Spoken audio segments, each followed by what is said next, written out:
Hello, everyone. This is Micah History, and I just want to give a quick little introduction to this video before I actually get to it. So, this video, as you might have seen in the thumbnail and maybe the title, is about whether Christopher Columbus was Jewish. But it is not just that. I have also decided to just include the opportunity to sort of show you guys the two videos I already made on Christopher Columbus. And so I decided to include those in. And so, in order for you guys just to learn, more about his life, and also so kind of my old content gets views, that video will be here. But I would advise you to not just click away because the spicy part will be at the end. So, you should probably watch the video for that reason, although I think the history in itself is a good enough reason to watch the video. But yeah, I recorded this video, I think 2 or 3 years ago, and also I could record it at night, so the audio quality is probably going to be lower, and the volume too might be lower. But nevertheless, I hope you guys learned something new, and don't forget to watch the full video to find out the results at the end. What's up, everyone? This is Mike History 2, and today I will be talking about one of the most famous people of all time. Of course, as you can tell from the title, I'll be talking about Christopher Columbus.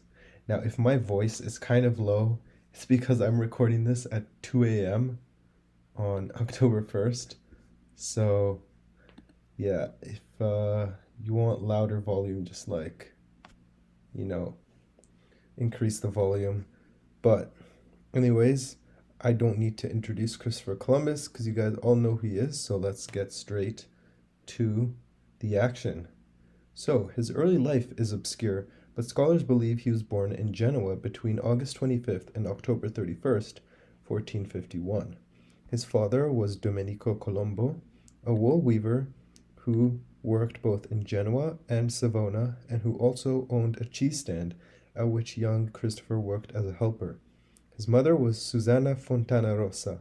He had three brothers, Bartolomeo, Giovanni Pellegrino, and Giacomo, as well as a sister named Bianchinetta. His brother Bartolomeo worked in a cartography workshop in Lisbon for at least part of his adulthood. His native language was probably a Genoese dialect, although Columbus never wrote in that language. His name in 16th century Genoese would have been Cristoforo Colombo. His name in Italian is Cristoforo Colombo, and in Spanish, Cristobal Colon. In one of his writings, he says he went to sea at the age of 10. In 1470, the Columbus family moved to Savona, where Domenico took over a tavern. In the same year, Christopher was born on a Genoese ship hired in the service of René of Anjou to support his attempt to conquer Naples. In 1473, Columbus began his apprenticeship as a business agent for the wealthy Spinola, Centurione, and Di Negro families of Genoa. Later, he made a trip to Chios, an Aegean island then ruled by Genoa. In May 1476, he took part in an armed convoy sent by Genoa to carry valuable cargo to northern Europe. He likely docked in Bristol, England, and Galway, Ireland. He may have also gone to Iceland in 1477. It is known that in the autumn of that year he sailed on a Portuguese ship from Galway to Lisbon, where he found his brother Bartolomeo, and they continued trading for the Centurione family. Columbus based himself in Lisbon from 1477 to 1485. He married Filipa Moniz Perestrello, daughter of the Porto Santo governor and Portuguese nobleman of Lombard origin, Bartolomeu Perestrello. In 1479 or 1480, Columbus's son Diego was born. Between 1482 and 1485, Columbus traded along the coast of West Africa, reaching the Portuguese trading post of Elmina at the Guinea coast in modern-day Ghana. Before 1484, Columbus returned to Porto Santo to find that his wife had died. He returned to Portugal to sell her estate and take his son Diego with him. He left Portugal for Castile in 1485, where he found a mistress in 1487, a 20-year-old orphan named Beatriz Enriquez de Arana. It is likely that Beatriz met Columbus when he was in Córdoba, a gathering site of many Genoese merchants and where the court of the Catholic monarchs was located at certain times. Beatriz, unmarried at the time, gave birth to Columbus's son Fernando Columbus in July 1488. Columbus recognized the boy as his son, even though he was illegitimate. Now, Columbus eventually learned Latin, Portuguese, and Castilian. He read widely about astronomy, geography, and history, including the works of Claudius Ptolemy, Pierre Cardinal Dalilis' Imago Mundi, the travels of the famous Marco Polo, and Sir John Mandeville, Pliny's Natural History, and Pope Pius II's Historia Rerum Ubique Gestarum. Now, for some context about what he's most famous for, or his expeditions, under the Pax Mongolica, Europeans had enjoyed a safe land passage, the Silk Road, to maritime Southeast Asia, parts of East Asia, and China, which were sources of valuable goods. Now, with the fall of the Constantinople to the Ottoman Sultanate in 1453, the Silk Road was closed to Christian traders. In 1470, the Florentine astronomer Paolo dal Pozzo Toscanelli suggested to King Afonso V of Portugal sailing west across the Atlantic would be a quicker way to reach the Maluku or Spice Islands, China and Japan, and then route around Africa, but Afonso rejected his proposal. In the 1480s, the Columbus brothers proposed a plan to reach the East Indies by sailing west. By 1481, Toscanelli had sent Columbus a map implying that a westward route to Asia was possible. Some historians believe that Columbus was a Christian millennialist and apocalypticist, and that these beliefs motivated his quest for Asia in many ways.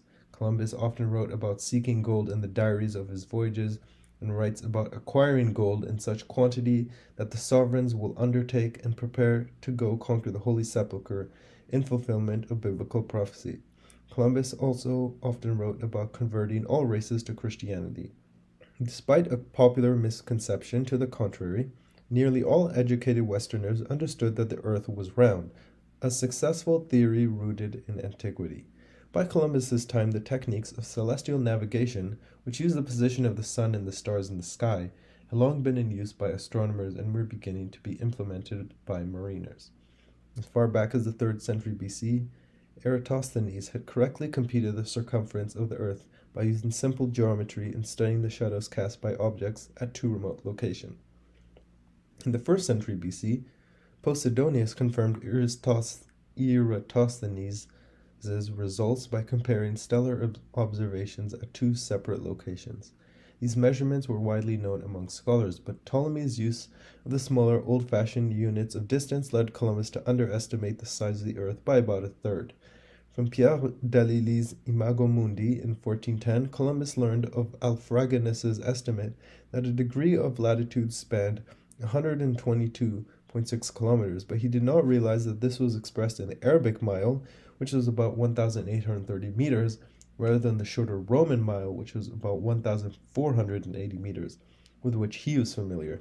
Columbus therefore estimated the size of the Earth to be about 75% of Eratosthenes' calculation, and the distance from Canary Islands to Japan as 2,400 nautical miles, which is only about 23% of the real figure.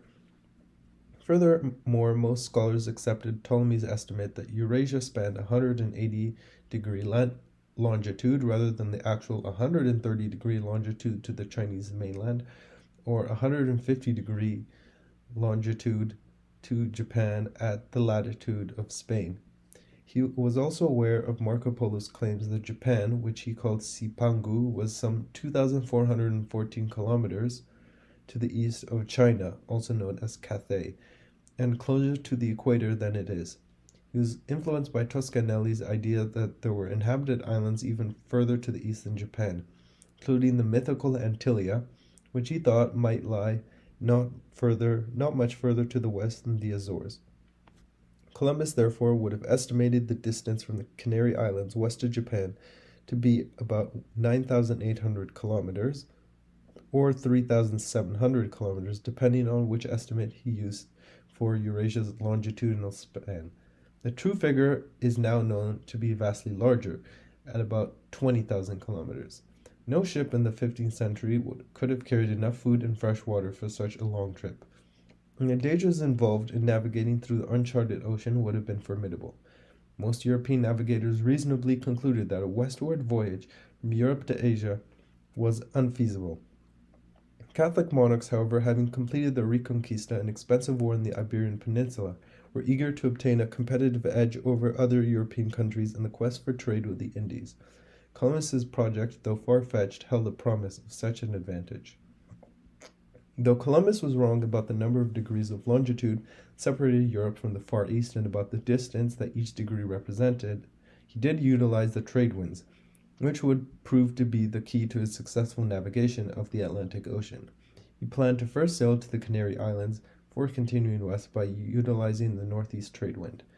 Part of the return to Spain would require traveling against the wind using a very hard sailing technique called beating, during which almost no progress can be made.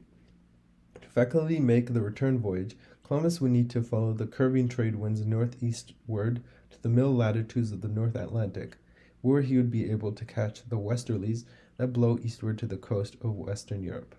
Columbus's knowledge of the Atlantic wind patterns was imperfect at the time of his first voyage.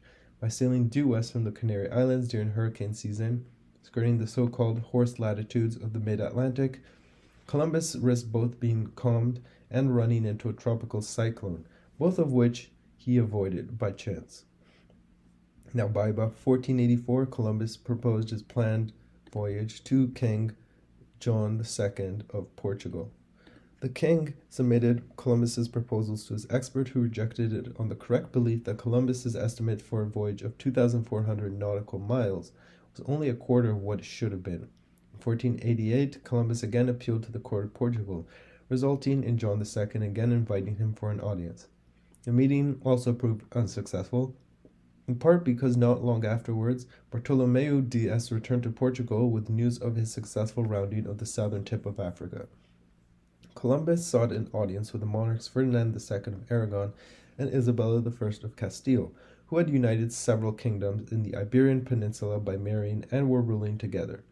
On May 1, 1486, permission having been granted, Columbus presented his plans to Queen Isabella, who in turn referred it to a committee. The experts of Spain, like their counterparts in Portugal, replied that Columbus had grossly underestimated the distance to Asia. They pronounced the idea impractical and advised the Catholic monarchs to pass on the proposed venture. To keep Columbus from taking his ideas to other places, and perhaps to keep their options open, the sovereigns gave him an allowance, totaling around 14,000 maravedis for the year, or about the annual salary of a sailor. In May 1489, the Queen sent him another 10,000 maravedis, and the same year the monarchs furnished him with a letter ordering all cities and towns under the domain to provide him food and lodging at no cost. Columbus also dispatched his brother Bartholomew to the court of Henry VII of England to inquire whether the English crown might sponsor his expedition, but he was captured by pirates in the process and only arrived early in 1491. By that time, Columbus had retreated to La Rábida Friary, where the Spanish crown sent him 20,000 maravedis to buy new clothes and instructions to return to the Spanish court for more negotiations. Columbus waited at King Ferdinand's camp until Ferdinand and Isabella conquered Granada, the last Muslim stronghold on the Iberian Peninsula, in January 1492. A council led by Isabella's confessor, Hernando de Talavera, found Columbus's proposal to reach the Indies implausible. Columbus had left for France when Ferdinand intervened, first sending Talavera and Bishop Diego Deza to appeal to the Queen. Isabella was finally convinced by the king's clerk, Luis de Santangel, who argued that Columbus would bring his ideas elsewhere and offered to help arrange the funding. Isabella then sent a royal guard to fetch Columbus, who would travel several kilometers toward Cordoba. In April 1492, in the capitulations of Santa Fe, King Ferdinand and Queen Isabella promised Columbus that if he succeeded, he would be given the rank of Admiral of the Ocean Sea and appointed Viceroy and Governor of all the new lands that he could claim for Spain. He had the right to nominate 3 persons for whom the sovereigns would choose one, for any office in the new lands. He would be entitled to 10% of all the revenues from the new lands forever. Additionally, he would also have the option of buying 1/8 interest in any commercial venture with the new lands and receive 1/8 of the profits. With this guarantee, Columbus was ready, and what happened next would make history. So on the evening of August 3rd, 1492, Columbus left Palos de la Frontera with 3 ships. The largest was a carrack, the Santa Maria, owned and captained by Juan de la Cosa, and under Columbus's direct command. The other 2 were smaller caravels, the Pinta and the Niña, piloted by the Pinzon brothers. Columbus first sailed to the Canary Islands. There he restocked provisions and made repairs, then departed from San Sebastián de la Gomera on September 6th for what would turn out to be a 5-week voyage across the ocean. On the 7th of October, the crew spotted immense flocks of birds. On the 11th of October, Columbus changed the fleet's course to due west and sailed through the night, believing land was soon to be found. At around 2 o'clock in the following morning, a lookout on the Pinta, Rodrigo de Triana, spotted land. The captain of the Pinta, Martín Alonso Pinzon, verified the sight of land and told Columbus.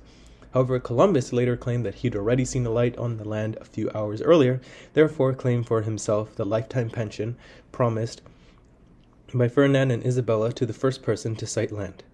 Columbus called this island, in what is now the Bahamas, San Salvador. Christopher Columbus called the inhabitants of the lands that he visited Los Indios, which is Spanish for the Indians. He initially encountered the Lucayan, Taino, and Arawak peoples. Noting their gold ear ornaments, Columbus took some of the Arawaks prisoner and insisted that they guide him to the source of the gold. Columbus knew that their primitive weapons and military tactics made the natives susceptible to easy conquest, writing that these people are very simple in warlike matters. I could conquer the whole of them with 50 men and govern them as I pleased.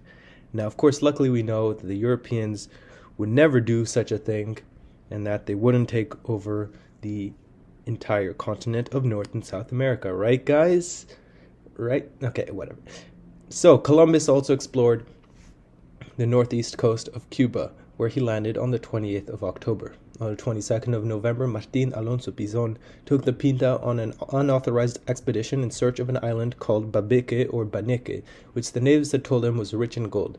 Columbus, for his part, continued to the northern coast of Hispaniola, where he landed on the 5th of December. There, the Santa Maria ran aground on Christmas Day, 1492, and had to be abandoned, which is a pretty sucky Christmas, if you ask me.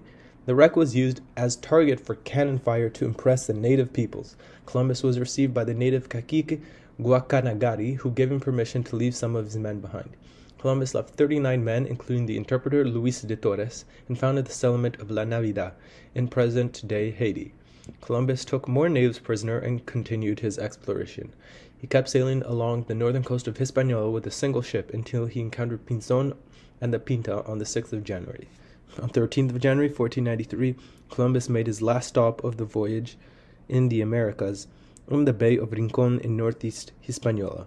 There he encountered the warlike Quiguayos, the only natives who offered violent resistance during this voyage. The Quiguayos refused to trade the amount of bows and arrows that Columbus desired, and in the ensuing clash, one Quiguayo was stabbed in the buttocks and another wounded with an arrow in his chest. And that's a strange way to die. And because of these events, Columbus called the inlet the Bay of Buttocks. No, just kidding. He called it the Bay of Arrows.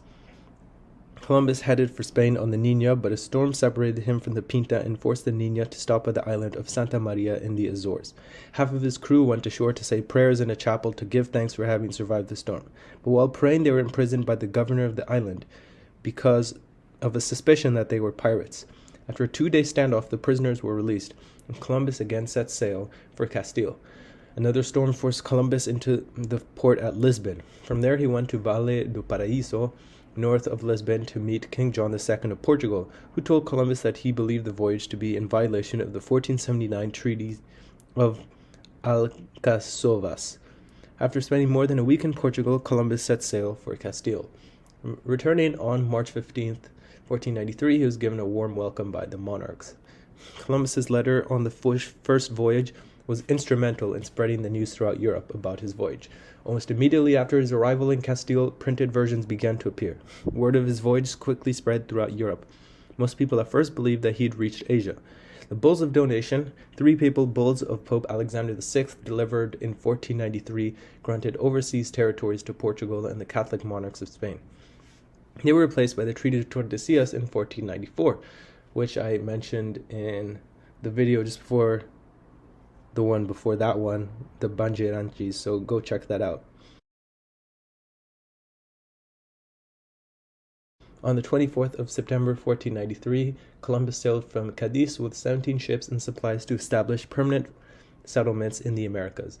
He sailed with 1,200 men, including priests, farmers, and soldiers.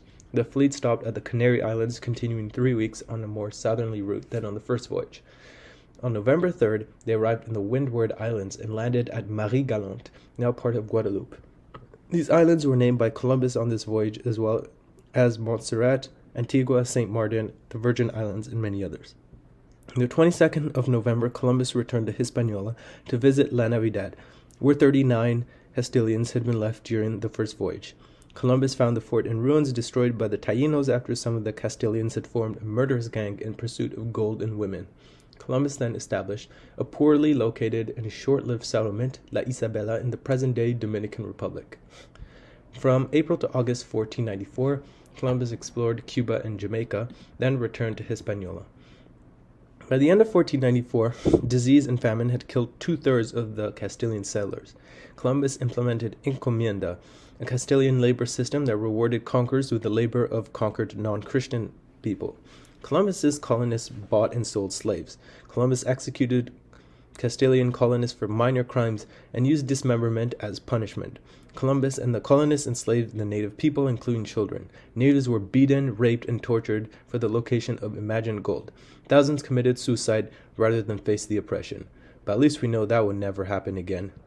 In February 1495, Columbus took over 1,500 Arawaks, some of whom had rebelled. About 500 of them were shipped to Castile as slaves, with about 40% dying on the way there. In June 1495, the Spanish crown sent ships and supplies to Hispaniola. In October, Florentine merchant Gianotto Berardi received almost 40,000 maravedis worth of slaves. On March 10, 1496, after having been away for about 30 months, the fleet left La Isabela, landing in Portugal on the 8th of June. On the 30th of May, 1498, Columbus left with 6 ships from Sanlúcar, Spain. 3 of the ships headed directly for Hispaniola with much-needed supplies. Columbus took the other 3 to continue the search for a passage to continental Asia. On the 31st of July, they sighted Trinidad. On the 1st of August, the next day, they arrived near the mouth of South America's Orinoco River. Columbus correctly recognized that this must be the continent's mainland. On the 5th of August, they landed on the mainland of South America at the Paria Peninsula. Then they sailed to the islands of Chacare and Margarita and sighted Tobago and Grenada.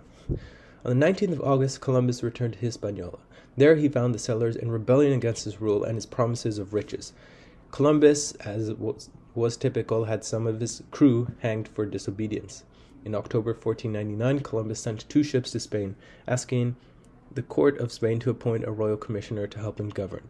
By this time, accusations of tyranny and incompetence on the part of Columbus had also reached the court. The sovereigns replaced Columbus with Francisco de Bobadilla, a member of the Order of Calatrava, which was tasked with investigating accusations of brutality made against Columbus. Arriving in Santo Domingo while Columbus was away, Bobadilla was immediately met with complaints about all 3 Columbus brothers.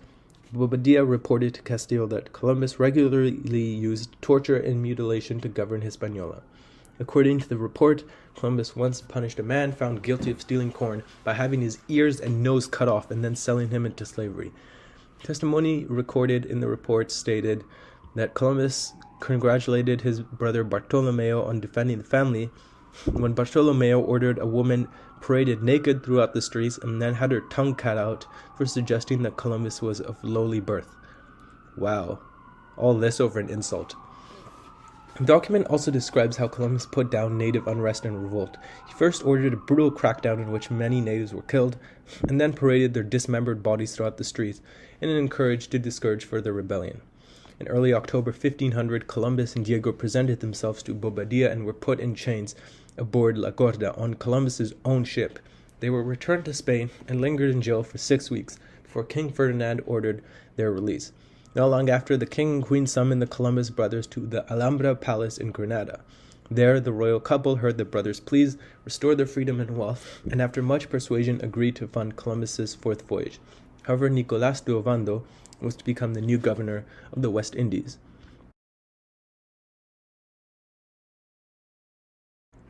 On the 11th of May, 1502, Columbus, with his brother and son, left Cadiz with his flagship Santa Maria and 3 other vessels.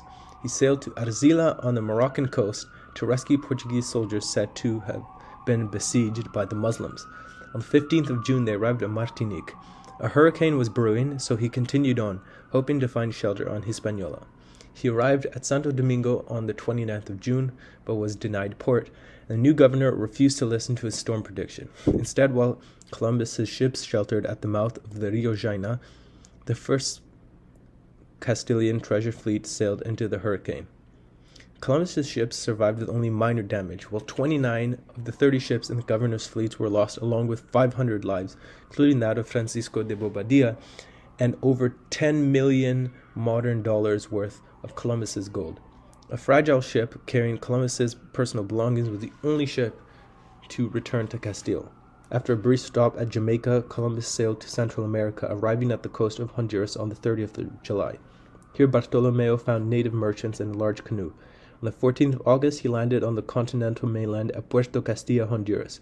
He spent 2 months exploring the coasts of Honduras, Nicaragua, and Costa Rica before arriving in Almirante, Bocas del Toro in Panama on the 16th of October.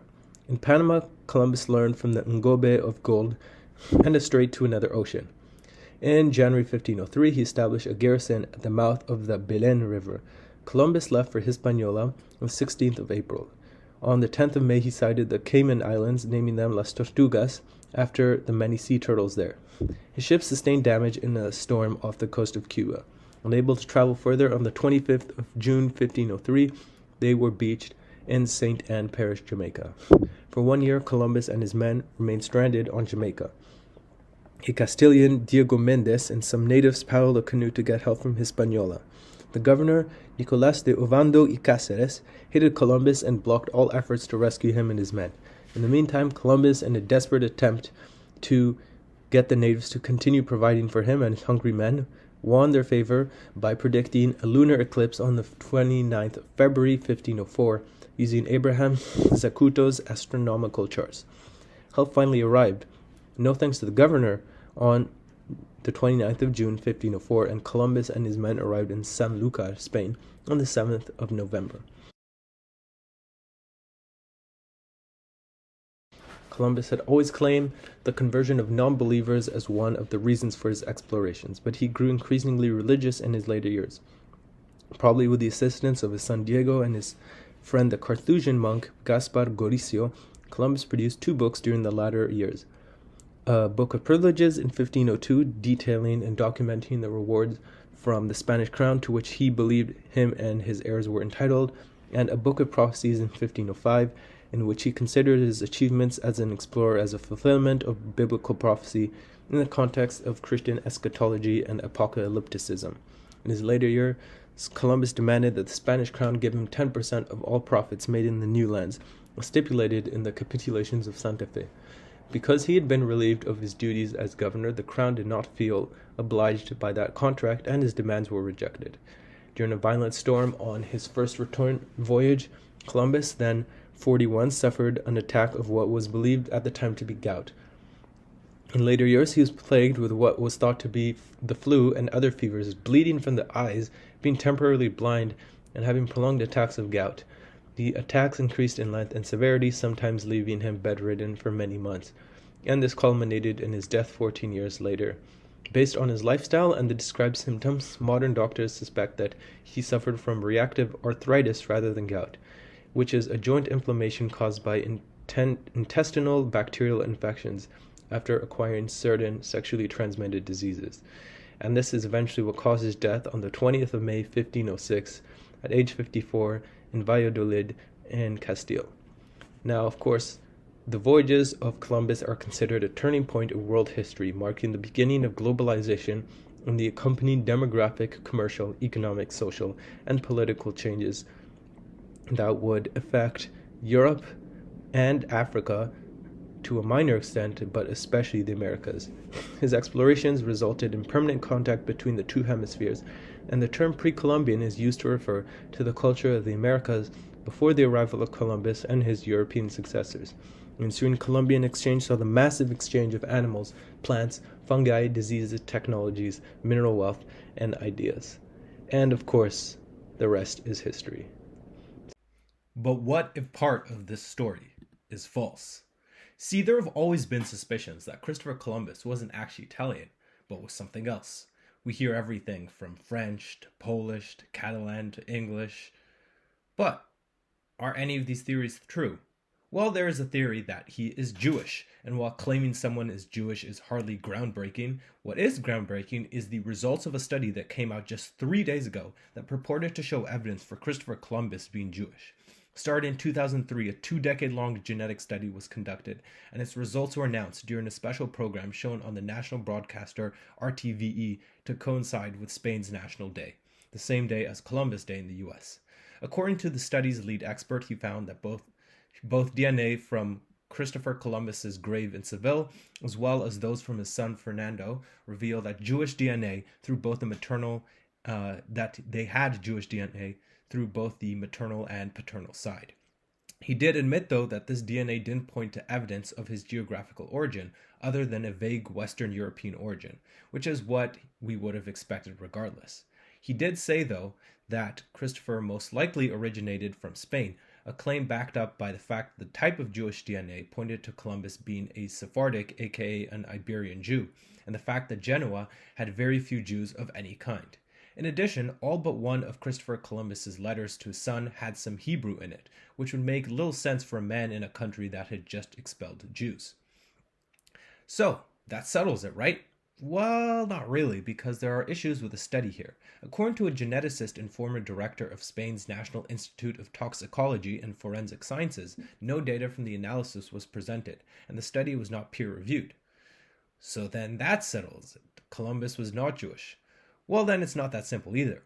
There is actually non-DNA evidence that points to Columbus being Jewish. He refers to the second Jewish temple as the second house, which is a term that a Christian would not have used. I know this, being a Christian myself, I never heard of that term, and he referenced the Jewish high holidays in his journal during his first expedition.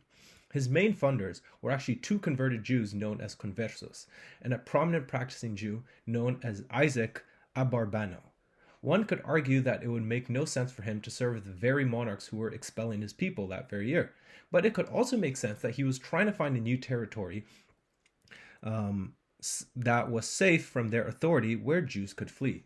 On the other hand, the Catholic monarchs did want to convert the land to Christianity, but this wouldn't have contradicted Columbus's professed Christian faith, and therefore, if they didn't suspect he was Jewish and Columbus secretly was, well, in their minds he was Catholic, and so Columbus agreeing to do this mission wouldn't have seemed suspicious to them.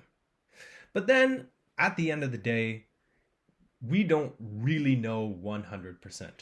On one hand, the DNA evidence does seem pretty convincing, but on the other hand, it does need to be reviewed by other people for it to be taken more seriously.